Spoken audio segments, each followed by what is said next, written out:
말씀을 같이 한번 읽도록 하겠습니다. 19절과 20절 말씀입니다. 같이 합독합니다. 그때 스데반의 일로 일어난 환란으로 말미암아 흩어진 자들이 베니게와 구브로와 안디옥까지 이르러 유대인에게만 말씀을 전하는데 그 중에 구브로와 구네의 몇 사람이 안디옥에 이르러 헬라니에게도 말하여 주 예수를 전파하니라고 말씀하고 있습니다. 환란은 어디서부터 일어납니까? 먼저 복음의 오해에서부터 일어난다는 것입니다. 환란은 어디서 일어납니까? 복음의 오해, 다른 말로 성경을 잘못 해석하고 믿을 때 어려운 환란이 일어난다는 것이죠. 오늘 본문에 바라보니까 어떤 역사가 일어났습니까? 스데반이 죽고 난 뒤에 세상이 달라졌는데요, 더 안 좋은 쪽으로 달라졌습니다. 예수님을 믿는 자들은 핍박을 당하고요, 심지어 추방을 당하고, 더 심지어 많은 사람들이 잡혀 죽음을 당할 수밖에 없어서 그곳에 살 수가 없어서 수많은 사람들이 흩어졌다는 것입니다. 흩어져서 숨어서 지내기도 하고 또 다른 나라에 가기도 하고 수많은 사람들이 자신의 고향을 버리고 떠날 수밖에 없는 환경이 되었다라고 말씀하고 있다는 것이죠. 그러나 그들이 그러한 환난 속에서 어떻게 했냐면 만나는 사람마다 복음을 전한 것이 아니라 먼 나라에도 어떤 사람만 복음을 전했냐면 유대인에게만 복음을 전했다는 것입니다. 오늘 우리의 복음을 아는 사람들은 어떻게 생각합니까? 흩어졌을 때 하나님의 지상 사명을 알고 있습니다. 사도행전 28장 18절에서 20절 말씀입니다. 우리가 같이 한번 보도록 하겠습니다. 합독합니다.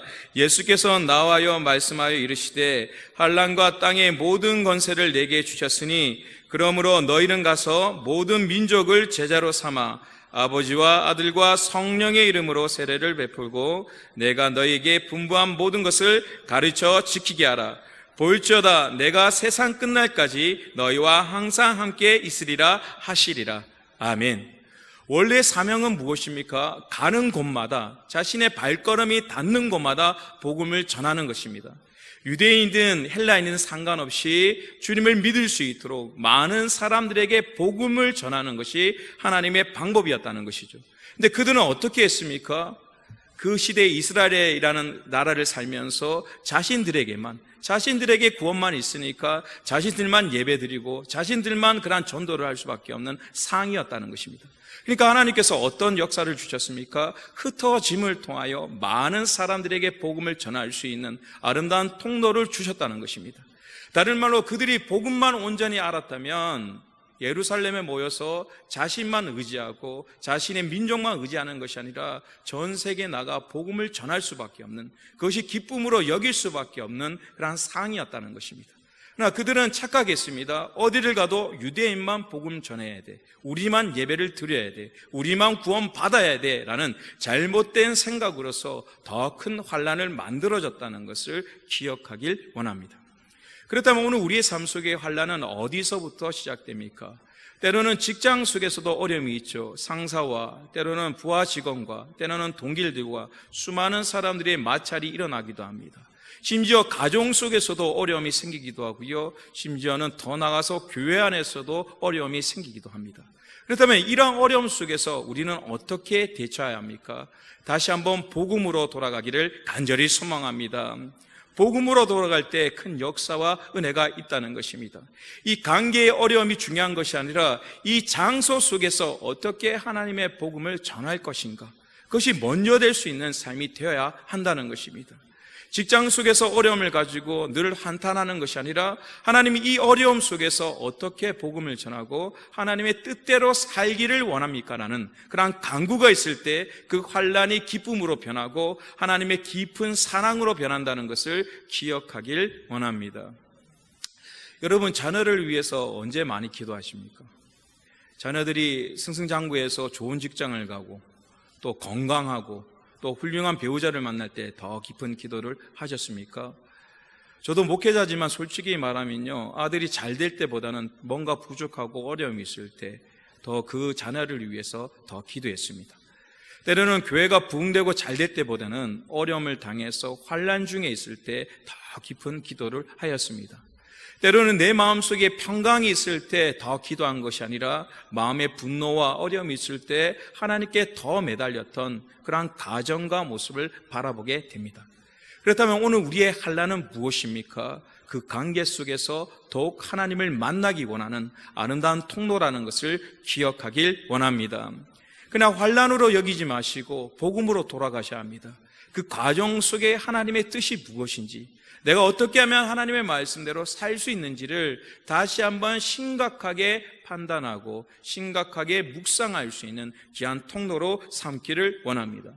그래서 많은 사람이 흩어졌는데 유대인만 찾아서 말씀하다가 몇 사람들이 만나는 일이 이방인이지만 너무 선하고 이 사람에게 복음을 전하고 싶은 마음이 생겼습니다. 그래서 이방인들에게 복음을 전하기 시작했는데 신비로운 것은 그들이 복음을 받아들인다는 것입니다. 한두 명이 받아들였는데 한 가정이 되었고 한 그룹이 되었고 더 나아가서 수많은 가정들이 복음을 받아들이는 귀한 역사가 이루어졌다는 것입니다. 자신들은 환난이라고 생각했습니다. 핍박당해서 우리의 고향을 버리고 먼 타지를 떠나왔다고 생각했지만 복음을 다시 깨닫고 보니까 그것은 하나님의 깊은 은혜의 방법이었고 이방인의 선교와 전도를 위한 귀한 통로였다는 것을 깨닫게 되었다는 것입니다. 그래서 이 이방인들이 이러한 시작을 통하여 안디옥 교회가 세워지는 귀한 역사, 능력의 역사가 일어났다는 것을 기억하길 원합니다. 21절 말씀을 우리가 바라보도록 하겠습니다. 21절 말씀입니다. 주의 손이 그들과 함께 하심에 수많은 사람들이 믿고 주께 돌아오더라 라고 말씀하고 있습니다.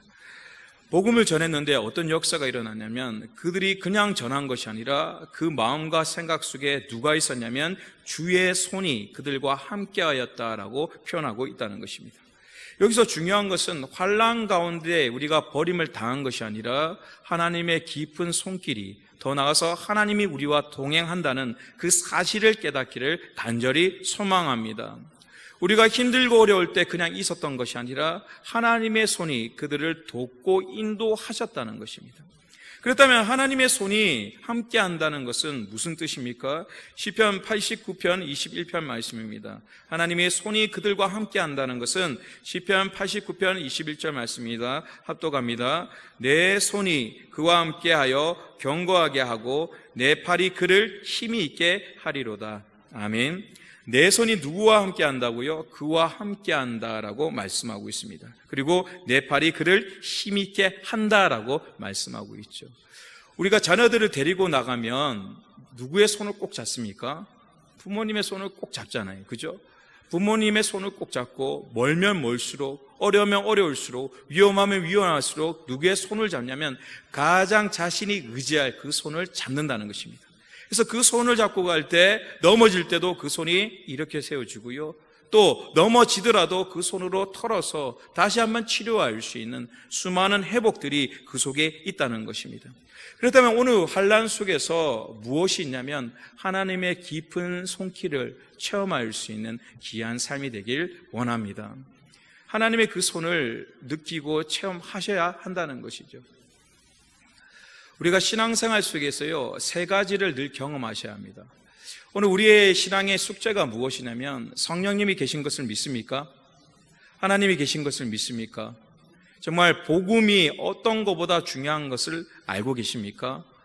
거기에서는 우리가 아멘이라 얘기할 수 있습니다. 그러나 이 세 가지의 물음이 신앙생활 속에 반드시 있어야 되는데요. 첫 번째 물음은 무엇이냐면 진정한 회개를 하였는가? 정말 죄가 무엇인지를 깨달아서 이 죄의 두려움, 정말 죄 때문에, 나의 죄 때문에 주님이 십자가를 지셨다는 그 사실을 체험하지 않고는요, 하나님의 큰 손을 느낄 수 없습니다. 하나님의 큰 손은 언제 느끼냐면요, 내 마음속에 죄가 무엇인지 깨달아질 때. 전에는 내가 죄 없이 사회적으로, 도덕적으로 아무런 잘못 없이 성실히 살았는데 내가 무슨 죄인이야? 내가 떳떳하게 살았는데 무슨 죄가 있어? 라고 생각하고 살아갈지 모릅니다. 그러나 성령님께서 우리의 마음을 비추면 우리가 얼마나 말씀대로 살지 못하였는가, 그것이 얼마나 큰 죄악이고 어려움인가에 대해서 깨닫기 시작하는 것이죠. 그때 어떻게 합니까? 한없이 울 수밖에 없습니다. 왜입니까? 이 죄악의 문제를 해결할 수 없기에. 그때 하나님께서 성령의 은혜로 용서의 아름다운 기쁨을 허락하십니다. 그 기쁨이 체험되면요, 세상과 어떤 것을 바꿀 수 없는 그런 마음과 평강이 그 속에 임한다는 것을 기억하길 원합니다. 그 평강이 얼마나 깊은지 죽음보다, 죽음의 두려움을 뛰어넘을 수밖에 없는, 정말 세상이 변하더라도 폭풍 속에서도 하나님을 찾을 수밖에 없는, 세상이 정말 줄 수 없는 평강을 그때 느끼게 되는 것입니다. 전에는 돈이 있으면, 문제가 해결되면, 어떤 어려움이 해결되면 그것이 기쁨이었지만 하늘에서 주시는 용서의 기쁨이 얼마나 큰지 그 체험이 있을 때 하나님의 역사와 큰 손을 느끼게 되는 것입니다. 두 번째는 무엇입니까? 하나님의 살아계심을 믿는 것으로 끝나는 것이 아니라 체험되어지기를 간절히 소망합니다. 하나님의 살아계심을 체험되어야 하는 것입니다. 오늘 부부관계 속에서, 가정 속에서 우리가 살아가지 않습니까? 우리가 부부관계와 가정 속에서 살아갈 때 왜 가정을 안식처라 생각하고 나의 쉼터라고 생각합니까? 그것은 말하지 않지만 사랑이 그 가정 속에 묻어져 있기 때문입니다. 그 가정 속에 나를 위한 자리가 있고 나를 챙겨주고 위로할 수 있는 그 자리들이 남겨져 있기 때문에 우리는 먼 거리가 흩어져도요, 어머니만 생각하면 눈물을 수밖에 없는, 집과 고향만 생각하면 눈물을 흘릴 수밖에 없는 상황과 모습이라는 것이죠. 마찬가지로 하나님을 체험할 수 있는 삶, 그것을 간절히 원하는 삶이 되길 간절히 소망합니다. 정말 하나님을요, 믿는 것으로 끝나는 것이 아니라 삶 속에서 체험되어야 하는 것입니다. 순간순간만 하나님의 도우심과 그 손길과 능력을 애타게 기다리면서 그것에 도우시는 하나님의 역사와 마음들이 우리의 삶 속에 간증이 되어야 하는 것입니다. 그래서 우리의 문제와 어려움을 하나님께 아뢰기를 간절히 소망합니다. 그리고 하나님께서 어떻게 역사하시고 인도하신지를 체험하기를 원합니다.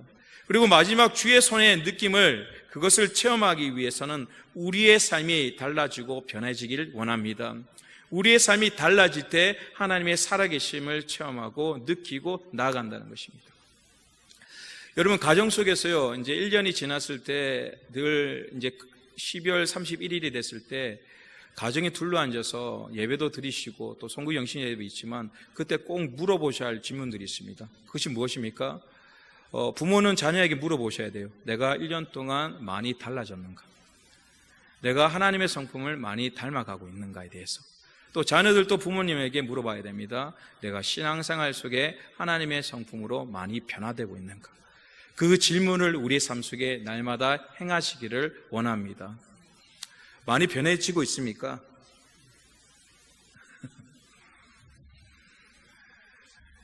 참 그런 문제에 대해서는요, 쑥스럽지만 또 어떤 면에서는 많이 변해가고 있는 것입니다. 내가 알게 모르게 예수님의 형상을 닮아갈 때 문득문득 그것을 깨닫게 되는 것이죠. 제가 말씀드렸죠. 되게 다혈질이고 성질이 되게 급하다고. 그런데 교회 안에서는 웬만하면 그런 일이 없었거든요. 집사람이 와서 되게 신기해요. 평소에 성격 보면 정말 그럴 것 같은데 왜 교회에서는 그렇게 되냐. 근데 또 그 모습들이요, 점점 가정 속에서도 삶 속에서도 변해져요. 그래서 간만에 친구를 만나고 가족들을 만나면 정말 놀라는 것이, 야, 달라진다. 전에는 교회에서 하는 척만 하던데 이제는 정말 삶 속에서 목사처럼 달라지는 것을 참 느낀다라고 표현할 때, 한편은 내가 그만큼 달라졌나라고 생각 들지만 그 소리를 들으면 한편 돌아보면서 참 감사한 거예요. 내가 달라지고 있구나. 스스로는 늘 부끄러워하지만 그런 모습 속에 조금씩 닮아가고 있구나. 그런 아름다운 닮음들이 여러분 충만하시기를 원합니다. 그래서 서로 인사가 돼야 돼요. 내년에 새해가 2020년가 되면 이제 집사님과 권사님들 서로 만나면서 왜 이렇게 달라지셨어요? 어떻게 이렇게 변화되었어요? 언어가 이렇게 달라졌네요. 조금씩 달라지고 있다는 걸 서로 확인할 수 있는 그런 마음과 능력이 있으셔야 합니다. 그것이 삶의 간증과 은혜와 능력이 된다는 것을 기억하길 원합니다. 그러니까 지금 마지막 때가 되기 위해서는 좀 남았잖아요. 12월 달 가기 전에는. 그럼 한 가지를 선택을 하세요. 내가 이것만큼 이번 연도에 좀 변화되기를 원한다. 내가 이것만큼은 좀 달라지기를 원한다라는 것. 그것을 잡고 갈 때 하나님의 살아계심과 또 어떻게 하나님의 도우심을 알 수 있는 귀한 통로와 능력이 된다는 것을 기억하길 원합니다. 제가 늘 자녀 얘기를 하잖아요. 얘기할 수밖에 없죠. 자녀 하나밖에 없잖아요. 저는 하나밖에 없으니까 온 정신이 그 속에 다 있어요. 근데 늘 말씀드렸죠. 이제 중2가 끝나고 중3이 되면 뭔가 좀 강명이 있을 줄 알았어요. 중2병이 끝나고 이제 중3이 다가왔으니까 뭔가 좀 달라지고 희망이 있을 거라 생각했는데 똑같아요 지금. 중2병이 그거대로 가고 이제 고등학교도 가야 되는데 여러 가지로 이제 PC방을 되게 사랑해요. 그런 모습을 보면서 이제 걱정이 되죠. 야, 지금 인생이 이렇게 살면 안 되는데, 더 열중해야 할 텐데 어떻게 하냐. 그러면서 한편에는 어떻게 하냐면 맡길 수밖에 없다. 맡기는 수밖에. 이것을 맡겨야 하는 수밖에 없구나라는 것. 그것을 통하여 한쪽에는 기대를 하는 거예요. 어떻게 하나님께서 이 변화를 시켜줄까? 우리의 힘으로 도저히 안 되는 이 상황을 하나님께 기도하면 이 자녀가 어떻게 변화됨을 통하여 달라질 수 있을까에 대한 어떤 부분의 기대를 가지고 있습니다.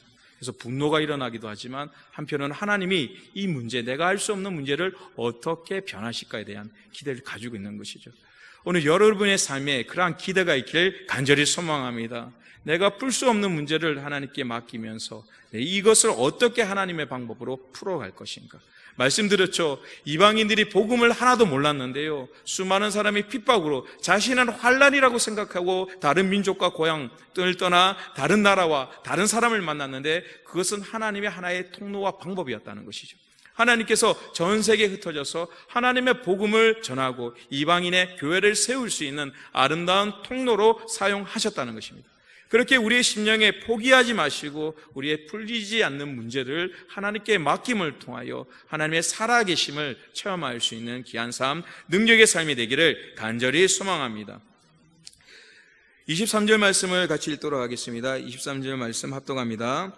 그가 이르러 하나님의 은혜를 보고 기뻐하여 모든 사람에게 굳건한 마음으로 주와 함께 머물러 있으라 권하니, 24절 말씀에 바나바는 착한 사람이요 성령과 믿음이 충만한 사람이라 이에 큰 무리가 주께 더하여 지더라. 아멘. 환난 속에 무엇이 있어야 되냐면요, 하나님의 은혜를 보고 더 나아가서 굳건한 마음으로 주와 함께 머무를 수 있는 귀한 삶, 능력의 삶이 되기를 간절히 소망합니다. 혹시 집에 십자가 목걸이 가지고 계시나요?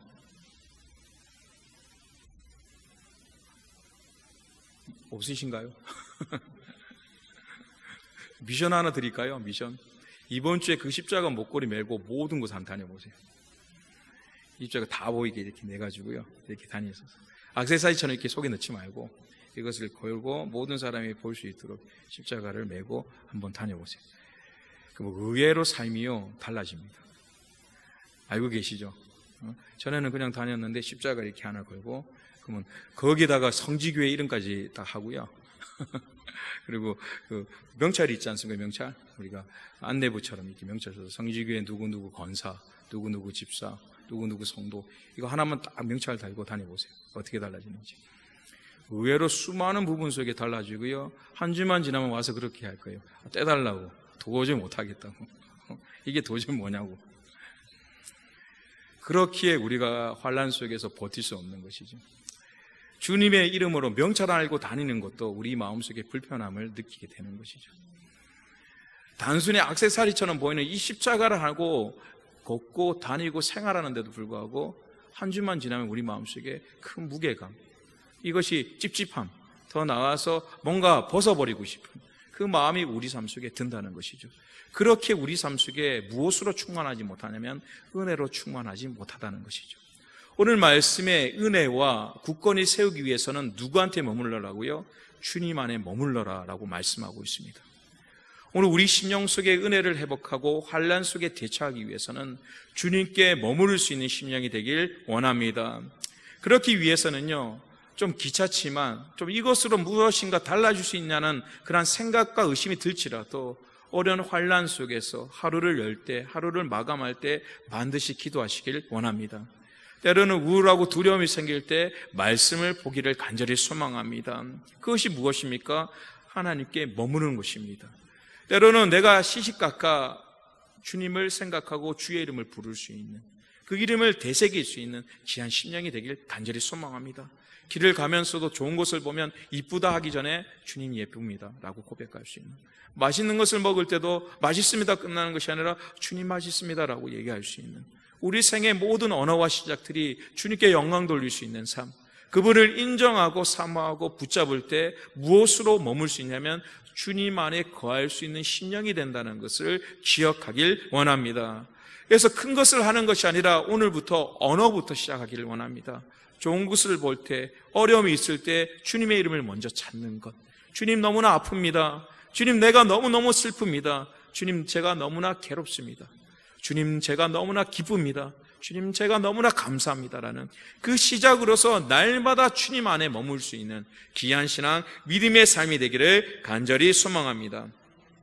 그리고 오늘 등장하는 인물이 있는데요, 바나바. 너무너무 많이 들으셨죠? 바나바가 얼마나 큰 역할을 했냐면, 이제 저희 교회도 그렇지만 새신자 담당하는 모든 팀들이 교회마다 거의 대부분 어떻게 되나요? 바나바 얘기를 하죠. 바나바 하면 어떤 교회 가도 대충 들어보면 새신자를 관리하고 새로운 사람의 중간 역할을 하는 팀, 이렇게 기억할 수 있는 것이죠. 바나바가 어떤 사람이었기에 많은 사람들이 그렇게 생각할 수밖에 없었나. 더 나아가서 이제 안디옥에서 교회가 생기기 시작할 때 예루살렘에서 한 사람을 파견하는데요, 너무나 중요한 일 속에 한 사람을 파견하겠다. 그 사람이 바로 누구였냐면 바나바였죠. 그래서 이 바나바를 어떻게 설명하고 있습니까? 24절 말씀입니다. 24절 말씀을 합독하도록 하겠습니다. 바나바는 착한 사람이요 성령과 믿음이 충만한 사람이라 이에 큰 무리가 주께 더하여 지더라. 25절과 26절 말씀 같이 있습니다. 바나바가 사울을 찾으며 다소에 가서 만남에 안디옥에 데리고 와서 둘이 교회에 1년간 모여 있어 큰 무리를 가르쳤고 제자들이 안디옥에서 비로소 그리스도인이라 일컬음을 받게 되었더라. 아멘. 이 바나바의 중요한 역할은 저는 어디에서 찾냐면요, 26절 말씀에 찾습니다. 다시 한번 우리가 좀 천천히 봤으면 좋겠는데요, 26절 말씀 다시 한번 보도록 할게요. 만남에 안디옥에 데리고 와서 둘이 교회에 1년간 모여서 큰 무리를 가르쳤고 제자들이 안디옥에서 비로소 뭐라고 된다고요? 그리스도인이라 일컬음을 받게 되었더라. 저는 바나바의 큰 힘이 어디 있냐면 그리스도인이라 칭함받을 수 있는 귀한 통로가 되었다는 것에 큰 의미를 두고 싶습니다. 바나바가 성령의 충만함이고 인격적으로 훌륭하고 수많은 것이 있죠. 그러나 가장 우리가 환난 속에서 대처하는 자세 속에서 가장 봐야 할 것이 무엇이냐면 그리스도인으로 칭함받는 그 통로를 만들었다라는 것입니다. 그렇다면 생각해 보세요. 바나바가 이제 사울을 불러서 1년간 수없이 가르쳤습니다. 중요한 것은 가르친다고 해서 그들이 삶의 변화가 있었겠습니까? 좋은 것을 가르친다고 해서, 훌륭한 것을 가르친다고 해서 그들의 삶이 바뀌었겠습니까? 여기서 알아야 할 것은 무엇이냐면 바울과 바나바가 삶의 본이 되었다는 것을 기억하길 원합니다. 그들이 기도해라고 끝난 것이 아니라 한없이 기도하는 모습을 보여줬고요, 말씀을 가르치는 것으로 끝난 것이 아니라 말씀에 순종하는 자세들을 늘 보여줬다는 것입니다. 그래서 1년간 그냥 학업적으로서 논리적으로 배운 것이 아니라 삶을 체험대한 것, 다 나아가서 하나님의 성분대로 살아가는 것을 날마다 보고 느끼기에 그들의 삶이 변화되어서 무엇으로 칭함받는 사람이 되었냐면 그리스도인이라 칭함받는 귀한 역사와 은혜의 역사가 되었다는 것을 기억하길 원합니다. 그다음에 이 사실은 중요합니다. 모든 사람은 환난에 처합니다. 그러나 그 환난 속에서 우리는 신앙을 가지고 있다면 그리스도인이라 칭함받는 삶이 되기를 간절히 소망합니다. 환난 속에 세상 사람처럼 살아가는 것이 아니라 환난이 있을 때 수많은 사람들이 믿는 사람, 다른 말로 그리스도인은 다르구나라고 칭찬받을 수 있는 그런 의미와 능력이 우리 삶 속에 있어야 한다는 것입니다. 더 나아가서 환난 속에서 문제를 해결받는 것보다 그 삶을 통하여, 그 문제를 통하여 참다운 그리스도인이 되는 것이 더 중요하다는 것입니다. 오늘 우리 삶 속에 이 교회를 통하여, 예배를 통하여 가장 중요한 핵심은 무엇입니까? 정말 우리의 삶이 이 환난과 환경을 통하여 하나님의 성품인 그리스도처럼 살아가고 있고 그 모습대로 우리가 칭함을 받고 있는가에 대해서 큰 의미를 두길 원합니다. 교회는 다니지만 아직 내 마음속에, 내 중심 속에 그리스도인이 없다면, 그리스도의 생명이 없다면 그것을 위하여 기도할 수 있는 심령이 되길 원합니다. 단순히 교회 와서 앉아서 말씀을 배우고 듣는 것이 중요한 것이 아니라 이 예배와 교회와 신앙생활을 통하여 내가 그리스도인이 되어가는 것, 다른 말로 그리스도인이라 칭함받는 것이 가장 중요한 의미라는 것을 우리는 기억하길 원합니다. 수많은 봉사를 하는 것이 중요한 것이 아니라 그 봉사를 통하여 그리스도인이라 칭함받는 귀한 삶, 능력의 삶이 되어야 한다는 것입니다. 가끔씩 이제 목회자로서 살아가면서 하나님이 끝날 때까지 목사라는 이름을 가지고 살아갈 텐데, 이제 장례식장이나 그러한 모습 속에서 이렇게 많은 참여를 하면 늘 고민하는 것이 무엇이냐면 묘비가 세워져 있잖아요. 그죠? 묘비는 뭔지 아시죠? 다.